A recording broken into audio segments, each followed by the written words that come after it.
We often believe that if someone truly loves us, they'll move heaven and earth to be with us. That love, when it's real, is relentless. It waits at the airport gate, fights through family disapproval, conquers distance, illness, and incompatibility. In other words, love never retreats. But what if we're wrong? What if there exists a kind of love that doesn't fight, not because it's weak, but because it's wise? We've inherited a romantic ideal that says love should override everything: logic, practicality, even pain. Stories, songs, and screenplays all seem to agree. If someone leaves you but says they still love you, they're lying. Love, we're told, must always persist. This belief is seductive. It gives our emotions a kind of noble supremacy. If you're suffering for love, then it must be true love. If you're sacrificing everything, that's proof of how deep your feelings run. But there's another kind of thinking, quieter, less celebrated, that views love not as a crusade, but as a care. In this view, love isn't proven by how much you suffer, but by how much peace you bring to another person's life. What if loving someone means recognizing when your presence causes them more hardship than happiness? What if, despite all the affection in your heart, your relationship stirs more anxiety than calm, more conflict than comfort?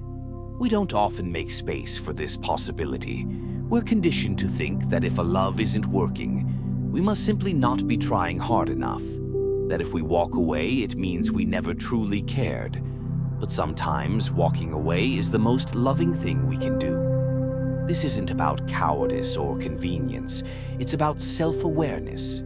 It's about seeing the full picture, two people with real-world obligations, wounds, and limitations, and realizing that the kindest act might not be to hold on tighter, but to let go gently. We tend to see breakups as failures, but maybe some are acts of maturity. Maybe some people leave not because they stopped loving, but because they loved too much to watch someone suffer. It's easy to accuse them of giving up. Much harder to imagine the emotional cost of stepping back, not to spare themselves pain, but to spare someone else's future. Of course, not all goodbyes are noble.